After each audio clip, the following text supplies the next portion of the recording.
स्वागत है आपका। मेरा नाम है आशुतोष पाल और आप देख रहे हैं बर्निंग कैंडल। तो आप सब में से जिसने सेशन 0 नहीं देखा तो प्लीज़ इस सेशन से पहले उसको ज़रूर देखिएगा अगर आप स्टॉक मार्केट में बिल्कुल नए हैं तो, क्योंकि उससे आपको आइडिया लग जाएगा कि आपको करना क्या है स्टॉक मार्केट में, कैसे आप जगह बना सकते हो, मतलब कि इन्वेस्टमेंट करनी है या ट्रेडिंग करनी है या दोनों ही करना है। ओके, तो कुल मिलाकर आपको क्या करना है इस मार्केट में, इसका पता सेशन 0 देखने के बाद ही लगेगा। ओके, अगर आपको ये सेशन अच्छा लगता है तो वीडियो को लाइक करके प्रोत्साहित करिएगा और आप हमारे साथ जुड़े रहना चाहते हो तो सब्सक्राइब और बेल आइकन को क्लिक करना मत भूलना, जिससे आप आगे की वीडियोस देख सकते हो। शुरुआत करते हैं कैंडल स्टिक से। तो कैंडल स्टिक से हम ये पता लगाने की कोशिश करते हैं कि किसी स्टॉक का प्राइस कब ओपन हुआ उस टाइम फ्रेम में, कब वो क्लोज किया, कितना उसने उस ड्यूरेशन में हाई बनाया और कितना लो बनाया। ओके, तो यही चीज़ पता लगेगी। कैसे पता लगेगी? देखो, सबसे पहली कैंडल है हमारी रेड कैंडल। ओके, अब रेड कैंडल में क्या है, एक ये स्टिक दिख रही है, एक ये विक है जिसको विक बोलते हैं। ये पूरा का पूरा ये हमारी बॉडी हो गई ये एरिया का, और ये पूरा लोअर शेडो हो गई, ये लोअर विक बोलते हैं। ओके, तो ये हम ये बताएगा कि लोअर शेडो की प्राइस किसी स्टॉक का कितना नीचे तक गया, लो बनाया। ठीक है, और ये हमारा अपर शेडो हो गया और ये हमारी बॉडी हो गई। क्लियर? ये पूरा का पूरा हिस्सा बॉडी हो गई और ये पूरा अपर शेडो और ये लोअर शेडो। अब इससे देखो क्या पता लगेगा प्राइस क्या कहाँ पर ओपन हुआ। रेड कैंडल है, रेड कैंडल की जो बॉडी का जो ऊपरी भाग है ये यहाँ पर से स्टार्ट हुआ प्राइस, यानी कि किसी टाइम फ्रेम में, यानी कि मान लो ये एक दिन की कैंडल है तो एक दिन की कैंडल कितनी भी स्टार्ट होती है, मार्केट ओपन होती है 9:15 पर। ये 9:15 हो गया। 9:15 पर किसी स्टॉक का प्राइस जो ओपन हुआ था वो 100 पर हुआ था, 100 पर। ओके, अब वो 100 पर ओपन हुआ तो नीचे कितना गया, क्लोज कितने पर हुआ, 95 पर, यानी कि जो 330 है, 330। ठीक है, ये प्राइस क्लोज हुआ 95 पर। तो अब क्या हुआ, प्राइस कम हुआ है ना किसी स्टॉक का, यानी कि मार्केट डाउन हुई है, यानी कि ठीक है मार्केट बोला वो स्टॉक डाउन हुआ है। तो यहाँ से नीचे डाउन हुआ है तो डाउन हुआ यानी कि रेड, नीचे क्लोज हुआ है ना, तो कैंडल कैसे बनेगी, रेड कैंडल बनेगी। जब भी किसी स्टॉक का प्राइस नीचे की ओर हो, नीचे की ओर जाएगा किसी भी टाइम फ्रेम में तो वो रेड कैंडल बनेगी। ठीक है, तो इससे ये पता लग गया। अब लोअर शेडो क्या बताएगा कि प्राइस जो ये शेडो का सबसे लास्ट वाला हिस्सा यहाँ तक गया, यहाँ तक क्या प्राइस था, लोअर 90, यानी कि 90 तक उस स्टॉक का प्राइस गया लेकिन 90 पर रुका नहीं। ठीक है, 90 पर रुका नहीं और भी आगे ऊपर फिर भागा 95 पर क्लोज हुआ। इसी तरीके से सबसे ऊपर है हाई, उस दिन प्राइस 105 का बनाया। ठीक है, मतलब कि जैसे कि ओपन यहाँ पर हुआ, यहाँ पर ओपन हुआ प्राइस, फिर ऊपर भागा यहाँ पर, इसको मैं क्लीन कर देता हूँ।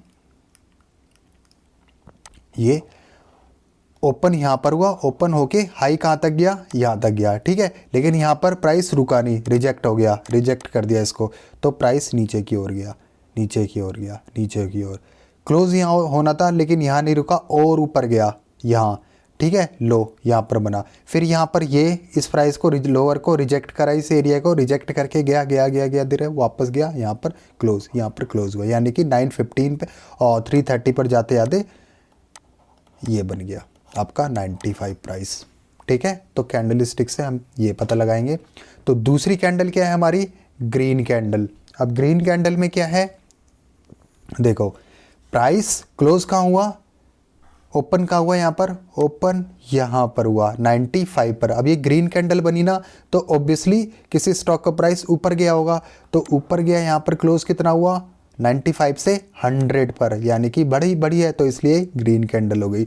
अब सेम वही लोअर कैसे गया, जितना भी लो गया होगा, ओपन यहाँ पर गया, नीचे लो गया होगा 90 पर लेकिन रुका नहीं, ऊपर और भागा यहाँ पर, और हाई बनाया इसने 105 तक का हाई बनाया, अपर शेडो बन गई।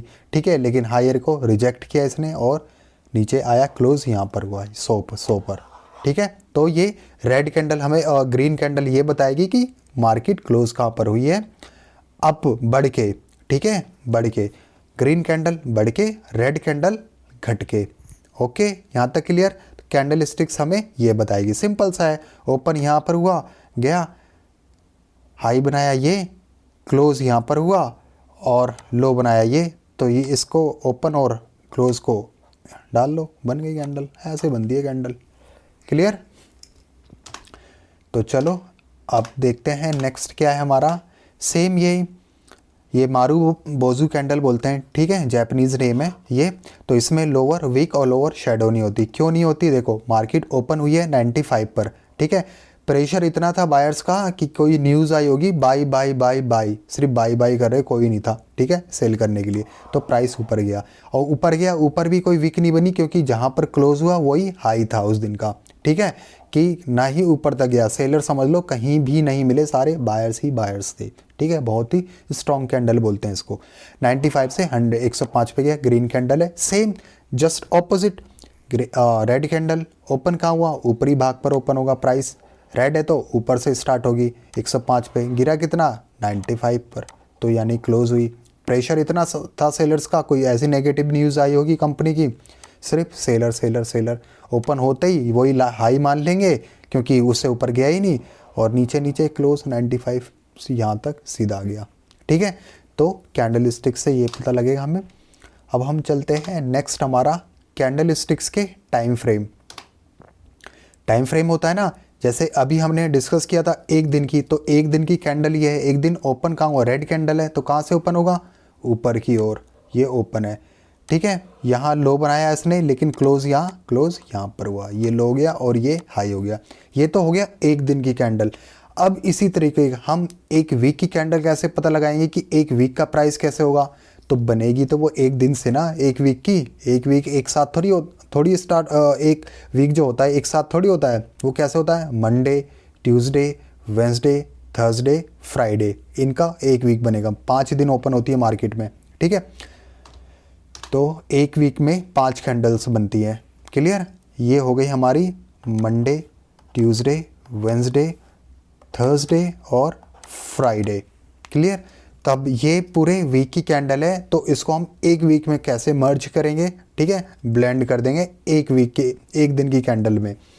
तो कैसे? ओपन कब हुआ? तो मंडे बताएगा ना ओपन क्या हुआ। वीक की स्टार्ट मंडे से हो रही है, तो मंडे ओपन ग्रीन कैंडल है, तो ये हुआ, इसको नोट कर लो, ठीक है। OHLC, हाई क्या बनाया? ओ ओपन, एच हाई, तो हाई तो पूरे वीक में होगा ना। पूरे वीक में कब हाई कितने बना? तो वीक में ये सारी कैंडल्स हैं, तो हाई, ये हाई है पूरे वीक का? नहीं है, ये है, ये हाई है पूरा, तो इसको हाई कर दो, और कहीं नहीं है हाई, ये हो गया। OHLCL, लो कौन सा है पूरे वीक का? ये कैंडल है लो पूरे वीक की? नहीं, ये भी नहीं है, सबसे नीचे ये है, बस इसको कर दो लो, हो गया। अब क्या है? क्लोज कब हुआ? क्लोज तो ऑब्वियसली ये तो क्लोज है नहीं पूरे वीक का, फ्राइडे को ही क्लोज दिखाएगा, पूरा वीक तो क्लोज फ्राइडे का होगा। तो फ्राइडे को क्लोज कहाँ पर हुआ? ये ग्रीन कैंडल है ना, तो ऑब्वियसली ऊपर की ओर हुआ होगा, तो यहाँ पर क्लोज हुआ। सिंपल हो गया। तो बस इसको यहाँ पर ले जाओ, यहाँ से यहाँ पर हो जाए, क्लोज यहाँ पर करो, ये बॉडी बन गई पूरे वीक की, ये हो गई। अब लोअर शेडो ढूंढना है, तो लोअर शेडो यहाँ कर देंगे, हो गई, ये इससे मैच होनी चाहिए, यहाँ तक जाएगी, और यही सीधा अप होनी चाहिए यहाँ तक, अपर शेडो ये है ना, इसको मिलाएंगे। तो अब कैसे कैंडल बनेगी? ये गए, ये गए, ये गए, ये गए, यहाँ से ये हो गई और ये हो गई, ऊपर की ओर प्राइस क्लोज हुआ है, तो ये ग्रीन कैंडल हो गई, एक वीक की कैंडल बन गई, बस सिंपल। अब ये पूरी एक वीक की कैंडल है। ये एक वीक में ओपन यहाँ पर हुआ था, ये रहा ओपन, क्लोज यहाँ पर हो गया, ये वाला जो क्लोज हुआ था इसी की सीध में, और हाई इसने ये बनाया इसका, और लो इसने ये वाला बनाया, बस सिंपल ऐसे बनती है। तो इसी को आप किसी डिफरेंट टाइम फ्रेम में ले लो, 5 मिनट के टाइम फ्रेम में लोगे तो 1 मिनट की कैंडल अगर ऐसे बनी होगी तो 5 मिनट की 5 कैंडल्स बन जाएंगी। तो इस स्टार्ट कहाँ से होगा? 5 मिनट का टाइम 9:15 पर मार्केट ओपन होती है, तो 9:15 से 9:20 तक तो 5 मिनट हो जाएंगे। इसी तरीके से 15 मिनट होगा तो 9:15 से 15 मिनट होगा 9:30 तक, जो 15 कैंडल्स बनेंगी एक एक मिनट की, ठीक है। किसी भी टाइम फ्रेम में कैंडल्स ऐसे ही फॉर्म होंगी। क्लियर यहाँ तक? तो चलो अब हम करते हैं नेक्स्ट, क्या है हमारा? Gap up, gap down. आपने सुना होगा ना मार्केट में, आज किसी स्टॉक में या पूरी स्टॉक मार्केट में गैप अप ओपनिंग हुई है निफ्टी या गैप डाउन हुआ है, तो देखो कैसे पता लगता है। दो कैंडल्स बनती हैं सबसे पहले गैप अप गैप डाउन के लिए, ठीक है, पता लगेगा क्योंकि ये वाली कैंडल बताएगी आपको, जो सबसे ये वाली कैंडल है कि ये गैप अप हुई है या गैप डाउन हुई है। तो टाइम डिफरेंट हो सकता है 5 मिनट की हो, 15 मिनट की हो, एक दिन की हो, एक हफ्ते की हो। तो इसी कैंडल जो कैंडल फॉर्म होगी यही कैंडल से पता लगेगा ये गैप अप हुई है गैप डाउन हुई है। तो गैप अप हुई है गैप डाउन हुई है तो हमें प्रीवियस कैंडल से उठाएंगे। तो प्रीवियस कैंडल क्या थी, कोई सी भी कैंडल हो, चाहे रेड हो चाहे ग्रीन हो, ये रेड है तो प्राइस यहाँ पर ओपन हुआ, क्लोज उस दिन यहाँ पर हुआ, ठीक है, ये क्लियर। अब जब ये हुई है तो हम कैसे पता लगाएंगे गैप अप हुई है, तो प्राइस कहाँ से ओपन हुआ, ग्रीन कैंडल है तो नीचे की ओर ओपन हुआ हुआ, ओपन क्लोज यहाँ पर हुआ, क्लोज से कोई मतलब नहीं है, हमें गैप अप गैप डाउन ढूंढना है। तो क्लोज जो पिछला हुआ था उससे अब ये कैंडल कैसे हुई है, ओपन ऊपर की ओर गया है तो सिंपल गैप अप हुआ है, अब ऊपर की ओर ओपन हुआ है। इसी तरीके सेकेंड कैंडल देखते हैं, ये भी रेड कैंडल है पहली, प्राइस यहाँ पर क्लोज हुआ और ये कहाँ पर ओपन हुआ, ग्रीन कैंडल है ये यहाँ पर ओपन हुआ, तो ये नीचे की ओर है तो क्या हुआ है, गैप डाउन हुआ। प्राइस ऊपर आया लेकिन ओपनिंग गैप डाउन हुई है इसकी, ठीक है, ऐसे पता लग, सिंपल सा ये। इसी तरीके से ये दोनों रेड कैंडल हैं। अब रेड कैंडल है क्या हुआ, प्रीवियस कैंडल कहाँ क्लोज हुआ, यहाँ पर क्लोज हुआ, और ये कैंडल रेड है तो कहाँ ओपन हुआ होगा, प्राइस यहाँ पर ओपन हुआ होगा, तो ये क्या है, ऊपर की ओर जा रहा है, सिंपल सा गैप अप ओपनिंग हुई है, ठीक है। तो गैप अप गैप डाउन से हमें ये पता लगेगा। तो ये सारा बेसिक था कि कैंडल स्टिक्स का, बिल्कुल मुझे थोड़ा बताना ज़रूरी था इसमें, ठीक है, जो ताकि इसमें कोई कन्फ्यूज़न ना हो इस वाले कॉन्सेप्ट्स में, ठीक है। तो आगे चलते हैं।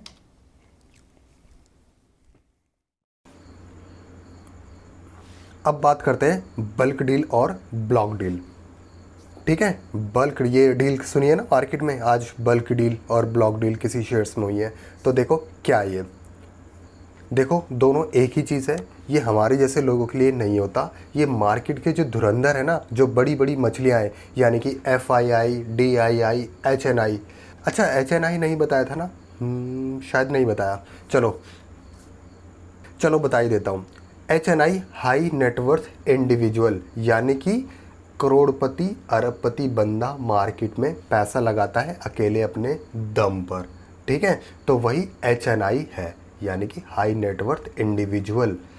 जो भी करोड़पति, जो भी पैसे वाला बंदा है अपने दम पर मार्केट में करोड़ों अरबों रुपए के खरीद रहा है शेयर्स, उसको ही HNI बोलते हैं। लाखों को छोड़ दो, लाखों तो आजकल नॉर्मल होते हैं, कंसिडर लाखों वाले भी हो जाएंगे लेकिन उन्हें नॉर्मल ही होते हैं।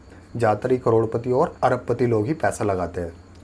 चलो अपने टॉपिक पर चलते हैं। तो क्या होता है, ये सारे बड़े लोग किसी शेयर्स को बड़ी बड़ी मात्रा में खरीदते हैं और बेचते हैं, उन्हें ही कहते हैं ये सारी डील्स, बल्क डील और ब्लॉक डील। अब देखो इसमें अंतर क्या है, ये समझो, ये सारा अपने आप समझ में आ जाएगा। ब्लॉक डील, अगर किसी डील को ब्लॉक डील बोलनी है तो भैया 5 लाख शेयर्स या 5 करोड़ की वैल्यू के शेयर्स आपको खरीदने या बेचने पड़ेंगे, ठीक है। मतलब कि कंपनी का जो भी प्राइस हो, आपको 5 लाख शेयर्स मिनिमम खरीदने पड़ेंगे। अगर ये क्राइटेरिया मेट नहीं होता तो आप 5 करोड़ की वैल्यू, मतलब कि 5 करोड़ के वो शेयर्स होने चाहिए, उनकी आप ट्रांजैक्शन करते हो तो वो ब्लॉक डील हो गई, ठीक है। और ये सारी जो ट्रांजैक्शन है ना, वन शॉट में होनी चाहिए, मतलब कि सिंगल, एक हाथ से दिया तो दूसरे हाथ से लिया, ठीक है, सिर्फ वन शॉट में। और ये क्या होती है, इनके लिए एक सेपरेट विंडो ओपन होती है, 35 मिनट की विंडो होती है जो मॉर्निंग में खुलती है, ठीक है। उन्हीं 35 मिनट के अंदर ये सारी डील होनी चाहिए, उसे ही बोलेंगे ब्लॉक डील। अब सेम ऐसा है बल्क डील। देखो बल्क डील क्या होता है, उसमें हमने बात किया था ब्लॉक डील में 5 लाख शेयर्स या 5 करोड़ की वैल्यू के शेयर्स को की ट्रांजैक्शन करनी चाहिए वन शॉट में। बल्क डील में ऐसा नहीं है, बल्क डील में है 0.5% शेयर्स कंपनी के सेल या बाय करने चाहिए। मतलब कि जितने भी शेयर्स हैं, 100% शेयर्स हैं, उसका 0.5% शेयर्स आपकी ट्रांजैक्शंस होनी चाहिए, उसको बल्क डील बोलने के लिए। और ये ट्रांजैक्शन सिंगल या मल्टी ट्रांजैक्शंस भी हो सकती है, मतलब कि एक बार में कर सकते हो चाहे बहुत बार कर सकते हो, ठीक है, उससे कोई फ़र्क नहीं पड़ता, चाहे एक बार में करो, चाहे 2 बार, 10 बार, 50 बार में करो, उससे कोई फ़र्क नहीं पड़ता। और इसका जो ट्रेडिंग आवर होता है ना, उसका सिर्फ 35 मिनट का विंडो होता है मॉर्निंग में। ये पूरे दिन भर होता है, पूरे दिन भर में जितनी भी ट्रांजेक्शन हुई है वो सारी की सारी इन्फॉर्म करनी पड़ती है। ठीक है, तो उसे ही बोलते हैं बल्क डील। ठीक है, यहाँ तक क्लियर। अब ये सारी डील हो जाती है तो क्या होता है, जो ब्रोकर होते हैं उनको इन्फॉर्म करना पड़ता है स्टॉक एक्सचेंज को और सेबी को। सेबी को तो इन्फॉर्म करना ही पड़ेगा, क्योंकि किसी भी कंपनी के इतने इतने शेयर्स, इतनी भारी क्वांटिटी में शेयर्स को सेल बाई किया है, तो सेबी देखना चाहेगी इनकी एक्टिविटी है सही ठीक ठाक चल रहे हैं ना, कोई ये पब्लिक के साथ कोई खिलवाड़ तो नहीं खेल रहे, कहीं खेल रहे हैं आपस में। ठीक है, तो ये सारी चीज़ से बचने के लिए ब्रोकर्स को इन्फॉर्म करना पड़ता है सेबी को कि भैया आज ये इन शेयर्स में इतनी भारी भारी मात्रा में कुछ लोगों ने शेयर्स को बाई किया और सेल किया। तो उसकी सारी डिटेल्स देनी पड़ती है, क्या नाम है, कहाँ का बंदा है, लोकेशन सब कुछ। ठीक है, अगर वो ट्रस्टी वगैरह है या कोई ग्रुप है या म्यूचुअल फंड है, सबकी इन्फॉर्मेशन देनी पड़ेगी सेबी को, सारी की सारी डिटेल में। क्लियर है, तो यही है। अब चलो इसको एक साइट पर देखते हैं मनी कंट्रोल की, जिससे थोड़ी सी पिक्चर आपकी और क्लियर हो जाएगी। एग्जांपल देख लेते हैं। तो ये मैंने मनी कंट्रोल की साइट ओपन करी है। ठीक है, इस पर मैं सर्च मारता हूँ रिलायंस इंडस्ट्री। ठीक है, रिलायंस इंडस्ट्री डील कहाँ है, ये डील्स दिख रही है, डील्स पर क्लिक करते हैं। ये डील सीधा आ गई, ब्लॉक डील और बल्क डील। सबसे पहले ब्लॉक डील। ब्लॉक डील्स में ये क्वांटिटी के शेयर्स है ना, कितने हैं, 1,85,000 शेयर्स। 5 लाख तो नहीं है, 1,85,000 शेयर्स है, लेकिन प्राइस कितना है इसका, 2,000 की। तो इसको कैलकुलेट करेंगे कितना होगा, 5 करोड़ से ज़्यादा हुआ ना, बहुत ज़्यादा हुआ। ठीक है, तो ये बल्क ब्लॉक डील में कंसिडर होगी। और किसको हमने बोला था ना, वन शॉट में होना चाहिए, एक साथ वन शॉट में। अगर वन शॉट में इतना ख़रीदा है तो किसी ने सेल किया होगा ना, तो इस बंदे ने सेल किया है वन शॉट में। दिख रहा है, क्लियर। सेम ऐसे इसका उठा लो, इतनी ही क्वांटिटी का किसी ने सेल किया तो किसी ने बाई किया है। ठीक है, इन्होंने आपस में सेल बाई किया है, ये कोई दूसरा नहीं है। सारे नेम्स देख रहे हो, सबके नेम एक जैसे ही हैं। नीचे सारे उठा लो, ये सारी ट्रांजेक्शन्स हैं, रीसेंट की है 15 जून की और 23 जून की। ये सारी की सारी ट्रांजेक्शन्स हैं, तो इनको बोलेंगे बल्क डील। क्राइटेरिया मेट हो गया ना। क्या क्राइटेरिया था पहला हमारा, 5 लाख शेयर्स हो या 5 करोड़ की वैल्यू हो, वन शॉट में होना चाहिए। टाइमिंग आपको दिखेगा नहीं इसका, टाइमिंग इसका 30 और सिर्फ वही होता है 35 मिनट्स मॉर्निंग के। क्लियर। अब दूसरा बल्क डील पे बात करते हैं। ये रहा bulk deal. Bulk deal quantity में कितनी क्वांटिटी में शेयर्स हैं, लाखों में नहीं भैया, करोड़ों में है ये। 7,67,00,000 शेयर्स हैं ये। कितना है टोटल शेयर्स का, 1.19%। कितना हमारे क्राइटेरिया मीट कर रहा है, नहीं कर रहा, कर रहा है। 0.5% शेयर से ऊपर ही है, कहीं का भी उठा लो, कोई सा भी शेयर्स नीचे नहीं है। ये देखो, ये रहा मिनिमम 0.63, ऊपर है ना 0.5% से। तो मिनिमम इतनी क्वांटिटी इन्हें सेल बाई करनी है। जब पूरा दिन भर पड़ा हुआ, पूरे दिन में कभी भी करो, इसीलिए बहुत सारे हैं। तो ये सारी की सारी इनको बोलेंगे हम ब्लॉक डील। नीचे देखो, ये यहाँ की क्वांटिटी मैच भी नहीं कर रही ना, ये सारी इसकी मैच कर रही है। कोई ज़रूरी नहीं है, मैच भी कर सकती है, लेकिन मैच भी नहीं कर सकती। या तो सिंगल ट्रांजेक्शन होनी चाहिए, या तो आप मल्टीपल ट्रांजेक्शन्स भी हो सकती है, कोई फ़र्क नहीं पड़ता। यहाँ तक क्लियर। तो यही है बल्क डील। Clear picture. ये क्या होती हैं, युद्ध होता है, युद्ध मार्केट में सेलर और बायर के बीच में। तो ये जो बायर होते हैं ना, अगर ये लंबे समय तक बने रहते हैं ना, तो ये बुल में कन्वर्ट हो जाते हैं। और सेम इसी तरह सेलर होते हैं ना, वो किसी लंबे समय तक मार्केट में बने रहते हैं, तो वो बेयर में कन्वर्ट हो जाते हैं, यानी कि चेंज हो जाते हैं। मतलब कि ये समझ लो, ये बुल और बेयर जो होते हैं ना, ये नेता है, नेता। बुल बायर का नेता है और बेयर सेलर का नेता है, बस इन शॉर्ट। कभी किसी टाइम के लिए बुल का दबदबा होता है मार्केट में, और कभी किसी टाइम तक मार्केट में बेयर का दबदबा होता है। लेकिन लंबे समय तक दबदबा किसका होता है, बुल का ही होता है। जब भी तो सेंसेक्स 100 रुपये का था कभी, और आज कितने तक है, 50,000 के पॉइंट तक पहुंचा हुआ है, 52,000 तक पहुंचा हुआ है। नहीं तो अगर दोनों ही बराबर बराबर होते, इनकी बराबरी की टक्कर होती, तो भैया सेंसेक्स आज 100 के आसपास ही होता, समझे। अगर बुल मार्केट की बात करूं तो इसका एवरेज जो टाइम स्पैन है, मतलब कि टेन्योर है, कितना ये 2.5 से 3 साल तक का एवरेज है। मतलब कि 2.5 से 3 साल तक ये रहता है बुल मार्केट। ठीक है, अगर एवरेज लगाई जाए। अगर मैं बेयर मार्केट की बात करूँ तो इसका एवरेज क्या है, 9 से 12 महीने तक का इसका एवरेज होता है कि मार्केट में बेयर बने हुए हैं, बेयर का दबदबा है। अगर बुल मार्केट का है ना, कम से कम 20% तक की इंक्रीमेंट होनी चाहिए शेयर्स में, किसी कंपनी के स्टॉक्स में या सेंसेक्स निफ्टी में, अगर आप उसे बुल बोल रहे हो तो, ठीक है। 20% से ज़्यादा जितना मर्जी हो सकता है, 20% से कम नहीं होना चाहिए, कम से कम 20%। और वहीं बेयर मार्केट बोलने के लिए मिनिमम 20% तक की गिरावट होनी चाहिए, 20% से ज़्यादा भी हो सकती है गिरावट, कम से कम 20% तक बोलेंगे तब वो बेयर मार्केट कहेंगे उसको, ठीक है। यहाँ तक क्लियर। ये तो हो गया बुल और बेयर। और अगर किसी टाइम तक, ठीक है, ना ही बेयर जीते ना ही बुल जीते, मतलब कि दोनों ही कभी वो जीत रहा है कभी वो जीत रहा है, कभी मार्केट में इसका दबदबा है कभी उस मार्केट में उसका दबदबा है, तो उस मार्केट को क्या बोलते हैं, साइडवेज मार्केट। क्या बोलते हैं, साइडवेज मार्केट। अगर दोनों की जीतनी होती तो वो, क्योंकि कभी प्राइस अप हो रहा है कभी डाउन हो रहा है, कभी अप हो रहा है कभी डाउन हो रहा है, और एक रेंज में काम कर रहा है, उसका एक रेंज है, उस पर जाएगा ऊपर, वहाँ से क्या नाम है, वहाँ से टकराएगा फिर नीचे आ जाएगा, फिर नीचे आएगा वहाँ से सपोर्ट लेगा फिर ऊपर भाग जाएगा, ठीक है। तो ऐसे ऐसे ही करता रहता है, मार्केट में कोई मूवमेंट नहीं दिखती तो उसे बोलते हैं साइडवेज मार्केट। इसको रेंज बाउंड भी मार्केट बोलते हैं, रेंज बाउंड मार्केट भी बोलते हैं, ठीक है। अब इन सब चीज़ों को एक एग्जांपल से देखते हैं चार्ट में। तो सबसे पहले बुल मार्केट, ये दिख रहा है बुल मार्केट नीचे से ऊपर गया है, ठीक है। यहाँ पर मैंने एग्जांपल लिया है सेंसेक्स के उठाया है, ठीक है। सेंसेक्स का है, ये देखो कितना था अक्टूबर में 20 में, ये कम से कम गया था 37 के अराउंड, इसका लो बना था, ठीक है 37। अब कितना हुआ, ये 52 के करीब है, हुआ ना, 20% से ज़्यादा नीचे से ऊपर गया है, ठीक है। तो इसको बोलेंगे बुल मार्केट, ठीक है। यहाँ तक क्लियर, कुछ नहीं, सिर्फ बुल मार्केट। अब दूसरा देखते हैं, ये क्या है, बेयर मार्केट, ठीक है। बेयर में नीचे की ओर शेयर जाते हैं, ठीक है। ये देखो किसी स्टॉक का है, ये सेंसेक्स का ही है, ठीक है। सेंसेक्स में जनवरी 15 में क्या बना था, अब कितना तक गया था 30,000 के अराउंड, नीचे डाउन कितना तक गया 22,500 23,000 के अराउंड, ठीक है। हुआ ना 20% से नीचे हुआ, और काफ़ी टाइम भी है, जनवरी से लेके 2016 के फरवरी मार्च तक, ठीक है। ये पूरा का पूरा 1 साल तक नीचे जाता रहा, तो इसको बोलेंगे बेयर मार्केट, ठीक है।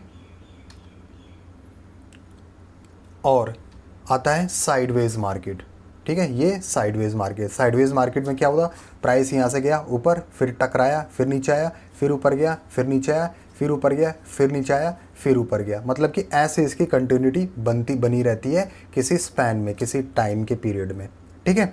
और मैंने जो एग्जांपल लिया है रिलायंस इंडस्ट्री का, रिलायंस इंडस्ट्री कितने टाइम से नहीं, अक्टूबर से, अक्टूबर में क्या था 2300 के प्राइस बनाया था, और अभी कितना है 2300 के करीब ही है, मतलब कि ना ये बढ़ रहा है ना घट रहा है, अप डाउन होता रह रहा है, कुछ नहीं हो रहा है इसमें, ठीक है। तो ये होती है साइडवेज मार्केट।